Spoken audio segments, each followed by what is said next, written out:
আসসালামু আলাইকুম। আশা করি আপনারা প্রত্যেকেই ভালো আছেন। আপনি যদি নবম, দশম, এসএসসি অথবা এইচএসসি এর শিক্ষার্থী হয়ে থাকেন আর আপনার যদি চেঞ্জিং সেন্টেন্সের সমস্যা থেকে থাকে তাহলে আজকের ক্লাসটা শুধুমাত্র আপনার জন্যই। আজকে আমি আপনাদেরকে দেখাবো কিভাবে খুব সহজ পদ্ধতিতে চেঞ্জিং সেন্টেন্সের যে কোনো গ্রামার চেঞ্জ করতে হয় সেই নিয়মগুলো। তো চলুন শুরু করা যাক। তো আমি আপনাদের সাথে শেয়ার করব যশোর বোর্ড 2025-এ আসা যে চেঞ্জিং সেন্টেন্সগুলো ছিল সেগুলো নিয়ে। তো প্রথম যে কোশ্চেন সেটা কি ছিল? Everybody wants to make a good result in the examination. সারা বলছে এটাকে ইন্টারোগেটিভ সেন্টেন্স বানাতে। তো আমরা জানি ইন্টারোগেটিভ সেন্টেন্স বানানোর জন্য প্রথমে ওই সেন্টেন্সের যে অক্সিলারি ভার্ব আছে সেটাকে শুরুতে নিয়ে আসতে হয়। তারপর ওই সেন্টেন্সটা যদি অ্যাফার্মেটিভে থাকে তাহলে ওটাকে আমরা নেগেটিভ বানাবো, আর ওই সেন্টেন্সটা যদি নেগেটিভ সেন্টেন্সে দেওয়া থাকে তাহলে ওটাকে আমরা অ্যাফার্মেটিভ বানাবো। তো আমরা প্রথমে খুঁজবো এই সেন্টেন্সে কোনো অক্সিলারি ভার্ব আছে কিনা। আমরা দেখলাম পুরো সেন্টেন্সে কোনো অক্সিলারি ভার্ব নাই। Am, is, are, was, were, have, has, had, can, could, shall, should, will, would, may, might, must এগুলো কোনো কিছুই নেই। যখন কোনো সেন্টেন্সে অক্সিলারি ভার্ব থাকবে না তখন আমরা ওই সেন্টেন্সের যে মেইন ভার্ব থাকবে ওই মেইন ভার্ব দেখে ডু, ডাজ, ডিড এই তিনটা অক্সিলারি ভার্ব নিয়ে আসবো। এখানে মেইন ভার্বটা কি ছিল? ওয়ান্টস। ভার্ব সাধারণত কোথায় থাকে? সাবজেক্টের পরেই থাকে। এই যে এভরিবডি হচ্ছে সাবজেক্ট, তারপরে ছিল ওয়ান্টস। ওয়ান্টের সাথে কি আছে? এস। যখন আমাদের অক্সিলারি ভার্ব থাকবে না তখন আমরা কি করব? ডু, ডাজ, ডিড এই তিনটা অক্সিলারি ভার্বের যে কোনো একটা ভার্ব আমরা মেইন ভার্ব দেখে নিয়ে আসব। যেহেতু মেইন ভার্বের সাথে এখানে এস দেওয়া আছে তাহলে আমরা ডাজ ইউজ করব। তাহলে ডাজ। এরপরে দেখতে হবে এই সেন্টেন্সে কোনো নট বা নেগেটিভ ওয়ার্ড আছে কিনা। পুরো সেন্টেন্সে কোনো নট অথবা নেগেটিভ ওয়ার্ড নেই, তাহলে আমরা কি করব? এটাকে নেগেটিভ বানাবো, শর্ট ফর্মে লিখবো ডাজেন্ট। এরপরে বাকি যা যা আছে সবকিছু হুবহু বসাই দিব। বাকি আছে কি? এভরিবডি। এরপর একটা বিষয় মাথায় রাখতে হবে, সেটা হচ্ছে এই যে আমরা শুরুতে ডাজ ইউজ করছি, এই ডু, ডাজ, ডিড যাই থাকুক না কেন এরপরে যে মেইন ভার্বটা আমরা ইউজ করব এই মেইন ভার্বটা সবসময় বেস ফর্মে বসবে। ওয়ান্স, ওয়ান্টের সাথে যেহেতু এস আছে এই এসটা আমরা ইউজ করতে পারবো না। এটার বেস ফর্ম কোনটা? এস বাদ দিয়ে শুধু ওয়ান্ট, এটা হচ্ছে বেস ফর্ম। তাহলে আমরা শুধু ওয়ান্ট ইউজ করব, বাকি আর কোনো কিছু চেঞ্জ করবো না, যা আছে হুবহু আমরা বসাই দিব। To make a good result in the exam. আর এই সেন্টেন্স লেখার পরে আমাদেরকে যেহেতু ইন্টারোগেটিভ করতে বলতে আমরা অবশ্যই লাস্টে একটা কোশ্চেন মার্ক ইউজ করব। তাহলে রুলসটা যদি আমি আরেকবার আপনাদেরকে সামারাইজ করি, ইন্টারোগেটিভ সেন্টেন্স বানাতে বললে আমরা প্রথমে অক্সিলারি ভার্বটাকে শুরুতে নিয়ে আসবো। আর যদি ওই সেন্টেন্সে কোনো অক্সিলারি ভার্ব না থাকে তাহলে মেইন ভার্ব দেখে আমরা ডু, ডাজ, ডিড এই তিনটা যে কোনো একটা নিয়ে আসবো। প্রেজেন্ট টেন্স হলে ডু আর ডাজের যে কোনো একটা ইউজ করব। আর ওই মেইন ভার্বটা যদি পাস্ট টেন্সে থাকতো, সাপোজ যদি এটা ওয়ান্টেড হতো তাহলে সেক্ষেত্রে আমরা ডিড ইউজ করতাম। ভার্বের সাথে এস থাকলে আমরা ডাজ ইউজ করব, আর ভার্বটা যদি প্রেজেন্ট ফর্মে থাকে তাহলে আমরা ডু ইউজ করব। যেহেতু ভার্বের সাথে এস ছিল এখানে, সো আমরা ডাজ নিয়ে আসবো। আর যেহেতু কোনো নট বা নেগেটিভ ওয়ার্ড পুরো সেন্টেন্সে নেই তাহলে আমরা নট নিয়ে আসবো, ডাজেন্ট। আর কোনো চেঞ্জ নাই, ডাজেন্ট। এরপর বাকি যা আছে সবকিছু হুবহু বসে যাবে, এভরিবডির এভরিবডি। আর ডু, ডাজ, ডিড এরপরে ভার্বের বেস ফর্ম ইউজ করতে হয়, এজন্য ওয়ান্টস এটা হয়ে যাবে ওয়ান্ট। তাহলে doesn't everybody want to make a good result in the examination, লাস্টে একটা কোশ্চেন মার্ক। এটাই আরেক নিয়মে করা যায়। যদি সাবজেক্টের পজিশনে বডি থাকে আর ওইটাকে যদি স্যাররা ইন্টারোগেটিভ করতে বলে তাহলে আমরা শুরুতে হু নিয়ে আসতে পারি। এরপর আমরা প্রয়োজনীয় অক্সিলারি ভার্ব নিয়ে আসবো। যেহেতু এখানে কোনো অক্সিলারি ভার্ব নেই সো আমরা ওই বরাবরের মতো মেইন ভার্ব দেখে অক্সিলারি ভার্বটা নিয়ে আসবো। মেইন ভার্বের সাথে এস আছে সো আমরা ডাজ নিয়ে আসবো, হু ডাজ। কোনো নট বা নেগেটিভ ওয়ার্ড যেহেতু নেই সো আমরা নট নিয়ে আসবো, ডাজেন্ট। তাহলে হু ডাজেন্ট। এরপর বাকি আছে কি? Want to make a good result in the exam, যা আছে তাই ওয়ান্ট। যেহেতু আমরা ডাজ ইউজ করছি তাহলে আর ওয়ান্টস লিখতে পারবো না, শুধু ওয়ান্ট হবে। Who doesn't want to make a good result, বাকি ইন দ্য এক্সাম। আর লাস্টে একটা কোয়েশ্চেন মার্ক। তাহলে আমরা কি শিখতে পারলাম? সাবজেক্টের পজিশনে যদি বডি রিলেটেড কোনো ওয়ার্ড থাকে, বডি রিলেটেড ওয়ার্ড বলতে কি? সামবডি, এনিবডি, নোবডি, এভরিবডি এই রিলেটেড যদি কোনো ওয়ার্ড থাকে তাহলে আমরা ইন্টারোগেটিভ করার ক্ষেত্রে হু নিয়ে আসতে পারি। এরপরে ওই মেন ভার্ব দেখে আমরা ডু, ডাজ, ডিড নিয়ে আসবো। আর অ্যাফার্মেটিভ থাকলে নেগেটিভ করব, নেগেটিভ থাকলে অ্যাফার্মেটিভ করব। এরপরে ভার্বের বেস ফর্ম ইউজ করব, আর কোনো চেঞ্জ নাই, যা আছে হুবহু সব বসে যাবে।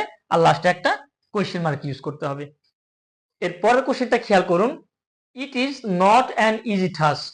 এর বাংলা অর্থ এটা সহজ কাজ না। এটা বলতে কোনটাকে বুঝাইছে? ওই যে পরীক্ষায় যে ভালো করতে চাই, আগের সেন্টেন্স আমরা দেখছিলাম ওই পরীক্ষায় ভালো করা এটা সহজ কাজ না। তো স্যাররা বলছে এটাকে অ্যাফার্মেটিভ করতে। অ্যাফার্মেটিভ বলতে আমরা কি বুঝি? অ্যাফার্মেটিভ বলতে বুঝাই ওই সেন্টেন্সে কোনো নট ইউজ করা যাবে না। তাহলে অ্যাফার্মেটিভের নিয়মটা কি?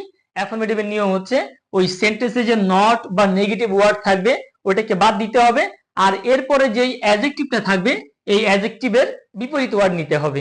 তাহলে আনসারটা কি হয় আমাদের? তাহলে ইট ইজ নট তো আর ইউজ করা যাবে না, যেহেতু অ্যাফার্মেটিভ, অ্যাফার্মেটিভ মানে হা বোধক, এখানে না বোধক কিছু থাকতে পারবে না, তাহলে নটটা উঠে যাবে। ইট ইজ, এরপরে খেয়াল করুন ইজি ছিল এখানে, ইজি মানে সহজ, তার বিপরীত শব্দ ইউজ করতে হবে। সহজের বিপরীত কি? সহজের বিপরীত অনেক কিছু হতে পারে, টাফ হতে পারে, হার্ড হতে পারে, ডিফিকাল্ট হতে পারে। তাহলে আমরা এই তিনটা যে কোনো একটা ইউজ করলে হবে। তাহলে আমাদের আনসারটা কি হবে? ইট ইজ, নট তো আর ইউজ করা যাবে না, যেহেতু অ্যাফার্মেটিভ করতেছি নট উঠে যাবে। এরপরে ইজির বিপরীত শব্দ কি? হার্ড, নিলাম হার্ড। আমরা এখানে নিতে পারি ডিফিকাল্ট, আমরা এখানে আবার নিতে পারি টাফ। কিন্তু এবার একটা জিনিস খেয়াল করুন, এই যে আমরা অ্যানটা কিন্তু এখনো লেখিই নেই। এটা লিখি নাই এই কারণেই, কারণ এই যে এখানে যে ওয়ার্ডটা ছিল তার প্রথম লেটার কি ছিল? H, consonant. আর আমরা জানি কনসোনেন্টের আগে কি বসে? কনসোনেন্ট সাউন্ডের আগে আ বসে। হ্যাঁ, সো আমরা অ্যান ইউজ করতে পারবো না, এ ইউজ করতে হবে। তাহলে কেমন হচ্ছে? ইট ইজ আ হার্ড অথবা আ ডিফিকাল্ট অর আ টাফ। বাকি আছে কি? টাস্ক। টাস্ক বলতে কাজ বুঝাই, টাস্ক। তাহলে it is a tough, hard অথবা ডিফিকাল্ট টাস্ক। এই হচ্ছে আমাদের অ্যাফার্মেটিভ। তাহলে অ্যাফার্মেটিভের নিয়মটা যদি আমি আপনাদেরকে আরেকবার বুঝাই, সেই নিয়মটা কি হবে? অ্যাফার্মেটিভ করতে বললে যে নট বা নেগেটিভ ওয়ার্ড দেওয়া থাকবে ওইটাকে আমরা বাদ দিয়ে দিব, আর এরপরে যে অ্যাডজেক্টিভটা থাকবে এই অ্যাডজেক্টিভের আমরা বিপরীত ওয়ার্ড ইউজ করব। তাহলে নট বাদ, আছে ইজি, ইজির বিপরীত শব্দ কি? Hard, difficult, tough. বাকি সব কিছু ঠিক থাকবে। তো এরপরে খেয়াল করুন কি বলছে? বিং ইন্ডাস্ট্রিয়াস, পরিশ্রমী হয়ে, এভরি স্টুডেন্ট, প্রত্যেকটা শিক্ষার্থী, can make a good result, ভালো রেজাল্ট করতে পারে। স্যার বলছে এটাকে নেগেটিভ সেন্টেন্স বানাতে। তো আমরা জানি নেগেটিভ সেন্টেন্স মানে কি? ওই সেন্টেন্সে একটা নট বা নেগেটিভ ওয়ার্ড থাকবে। তো আমরা মিনিং অনুযায়ী এটাকে চেঞ্জ করতে পারি। এখানে খেয়াল করুন শুরু হয়েছে সেন্টেন্সটা কি দিয়ে? বিং দিয়ে। বিং ইন্ডাস্ট্রিয়াস, পরিশ্রমী হয়ে, এভরি স্টুডেন্ট, প্রত্যেকটা শিক্ষার্থী, can make a good result, ভালো রেজাল্ট করতে পারে। পরিশ্রমী হয়ে ভালো রেজাল্ট করতে পারে। তাহলে আমরা যদি বলি ভালো রেজাল্ট করতে পারবে না কখন? যদি সে পরিশ্রমী না হয়, অর্থাৎ পরিশ্রমী হওয়া ছাড়া। তো ছাড়ার ইংলিশ কি? ছাড়ার ইংলিশ হচ্ছে উইদাউট। আমি যদি আপনাদেরকে আর একটু সহজ করি, বিং দিয়ে যদি কোনো সেন্টেন্স শুরু হয় আর ওটাকে যদি নেগেটিভ করতে বলে তাহলে আমরা শুরুতে উইদাউট নিয়ে আসবো। আশা করি বিষয়টা এখন আরো ক্লিয়ার হলো। তাহলে যেহেতু বিং দিয়ে শুরু হয়েছে আর আমাদেরকে নেগেটিভ করতে বলছে, তাহলে আমরা শুরুতে উইদাউট নিয়ে আসবো। পরের অংশটুকু আনচেঞ্জড থাকবে, যা আছে তাই, উইদাউট বিং ইন্ডাস্ট্রিয়াস। পরিশ্রমী হওয়া ছাড়া, তাহলে পরিশ্রমী হওয়া ছাড়া কি কেউ ভালো রেজাল্ট করতে পারবে? পারবে না। তাহলে এই এভরিটাকে আমাদের চেঞ্জ করতে হবে।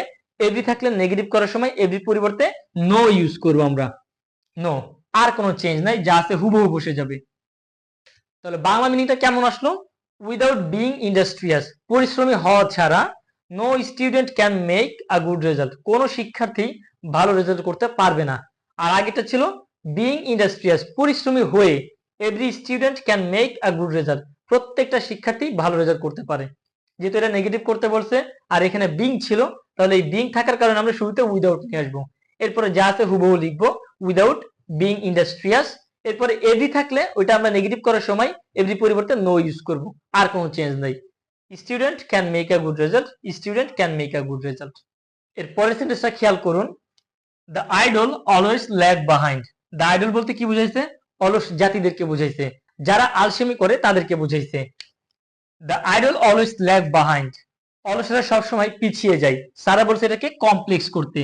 আমরা জানি কমপ্লেক্স মানে কি? কমপ্লেক্স মানে ওই সেন্টেন্সটাই দুইটা সাবজেক্ট থাকবে আর দুইটা ফাইনাইট ভার্ব থাকবে আর একটা কোঅর্ডিনেটিং কনজাংশন থাকবে, যেটা আমি আমার আগের ভিডিওগুলোতে দেখাইছি। তো এখানে খেয়াল করুন, the idle always lag behind, অলসরা সবসময় পিছিয়ে যায়। এইখানে আমি যে শীটটা আপনাদেরকে প্রোভাইড করছিলাম ওইখানে যে রুলস গুলো আছে তার একটা রুলসও নাই, সো এটা আউট অফ রুলস। যখন কোনো রুলস বা কোনো ক্লু থাকবে না তখন যদি আমাদেরকে কমপ্লেক্স করতে বলে তখন আমরা শুরুতে ইট ইজ বা ইট ওয়াজ নিয়ে আসবো। যদি সেন্টেন্সটা প্রেজেন্ট টেন্স থাকে তাহলে ইট ইজ, আর ওই সেন্টেন্সটা যদি পাস্ট টেন্সে দেওয়া থাকে তাহলে ইট ওয়াজ হবে। যেহেতু এই যে ল্যাগ এটা প্রেজেন্ট টেন্স, তাহলে আমরা ইট ইজ নিয়ে আসবো। ইট ইজ নেওয়ার পরে যে সাবজেক্টটা ছিল ওই সেন্টেন্সে ওই সাবজেক্টটা লিখতে হয়। এখানে সাবজেক্ট কি ছিল? দ্য আইডল, তাহলে ইট ইজ দ্য আইডল। এরপরে এই সাবজেক্টের উপর ভিত্তি করে আমাদেরকে হু, হুইচ, দ্যাট এই তিনটা কনজাংশনের যে কোনো একটা নিয়ে আসতে হবে।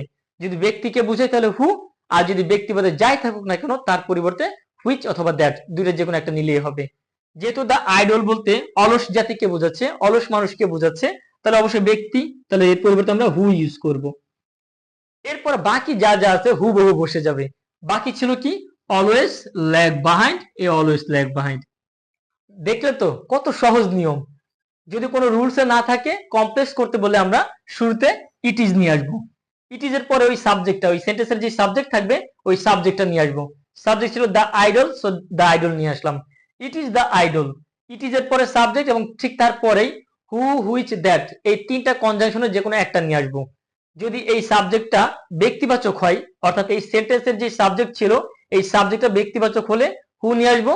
ব্যক্তির পরিবর্তে যাই থাকুক না কেন তার পরিবর্তে হুইচ অথবা দ্যাট এই দুটো যে কোনো একটা নিয়ে আসবো আমরা। যেহেতু দ্য আইডল বলতে অলস জাতিকে বোঝাচ্ছে তাহলে হু। এরপর বাকি যা যা আছে হুবহু বসে যাবে। Always lag behind, always lag behind. এর পরবর্তী সেন্টেন্সটা খেয়াল করুন, দে মাস্ট ওয়ার্ক হার্ড, তারা অবশ্যই কঠোর পরিশ্রম করবে, সো দ্যাট যাতে, they can prosper in life, যাতে তারা জীবনে সফল হতে পারে। এটাকে সারা কি করতে পারছে, সিম্পল করতে পারছে। আমরা জানি সিম্পল মানে ওইখানে একটাই সাবজেক্ট থাকবে আর একটাই ফাইনাইট ভার্ব থাকবে।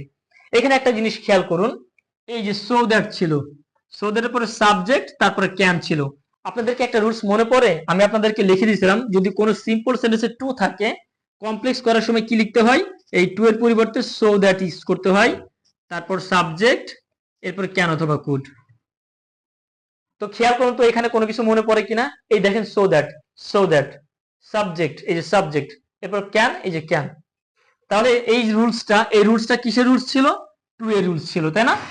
আমরা টু থাকলে এই টু এর পরিবর্তে এইগুলো ইউজ করতাম, কমপ্লেক্স করার সময় এই কথাগুলো ইউজ করতাম।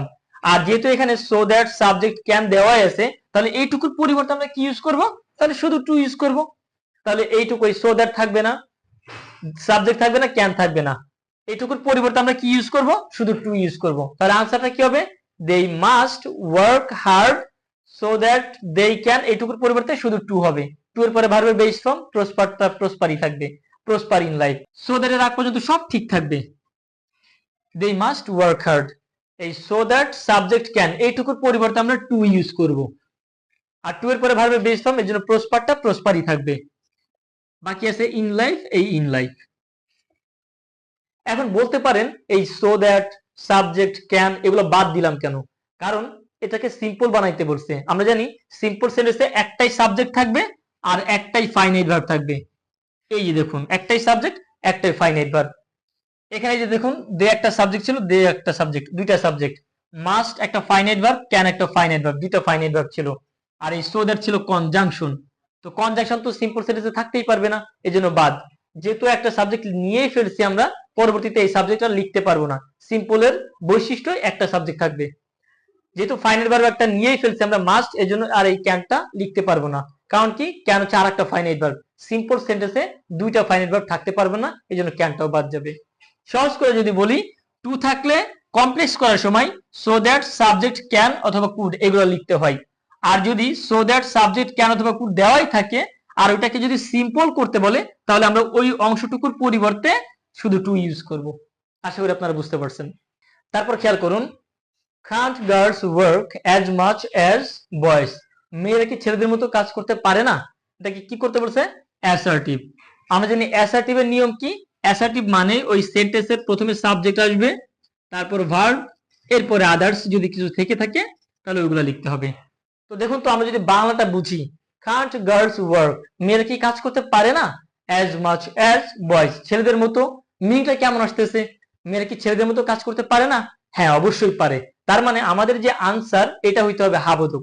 যেহেতু এই যে মিনিংটা আসতেছে নেগেটিভ, যে মেয়েরা কি ছেলেদের মতো কাজ করতে পারে না, অবশ্যই পারে, তাহলে এই নটটা আর আমরা ইউজ করতে পারবো না। যেহেতু অ্যাসার্টিভ বানাইতে বলছে, তাহলে আমাদেরকে প্রথমে সাবজেক্ট নিয়ে আসতে হবে। এই সেন্টেন্সের সাবজেক্ট কোনটা, কাকে নিয়ে সেন্টেন্সটা বলতেছে, ওয়ার্ক মানে কাজ করা, এই কাজ করার কাজ কে করে, গার্লস, তাহলে এইটা হচ্ছে সাবজেক্ট। এই সাবজেক্টটাকে আমরা শুরুতে নিয়ে আসবো, গার্লস। সাবজেক্টের পরে কি লাগে, ভার্ব লাগে। কিন্তু খেয়াল করুন, এখানে ভার্ব ছিল দুইটা, একটা হচ্ছে ক্যান মডেল অক্সিলারি ভার্ব, আর একটা হচ্ছে ওয়ার্ক মেইন ভার্ব। তাহলে আমরা আগে হচ্ছে মডেল অক্সিলারি ভার্ব নিয়ে আসবো, তারপরে মেইন ভার্ব। বৈশিষ্ট্য এরকম, একটা সেন্টেন্সের আগে অক্সিলারি ভার্ব আসে, পরে মেইন ভার্ব আসে। তাহলে ক্যান, গার্লস ক্যান, নট কেন নিতে পারবো না, তাহলে মিনিংটা চেঞ্জ হয়ে যাবে, যে মেয়েরা ছেলেদের মতো কাজ করতে পারে না। এই জন্য আমরা নটটা আর ইউজ করবো না, যা আছে শুধু ক্যানটা ইউজ করব। বাকি আছে কি ওয়ার্ক, গার্লস ক্যান ওয়ার্ক, বাকি আর কোনো কিছু চেঞ্জ নাই, হুবহু বসে যাবে। তাহলে কেমন হলো, girls can work as much as boys, মেয়েরাও ছেলেদের মতোই কাজ করতে পারে। পরবর্তী সেন্টেন্সটা খেয়াল করুন, স্টুডেন্টস শুড অবজার্ভ, শিক্ষার্থীদের পালন করা উচিত দ্য রুলস, নিয়ম কানুন, অব হেলথ, স্বাস্থ্যের, শিক্ষার্থীদের উচিত স্বাস্থ্যের নিয়ম কানুন মেনে চলা। সারা বলছে এটাকে ইন্টারোগেটিভ সেন্টেন্স বানাতে।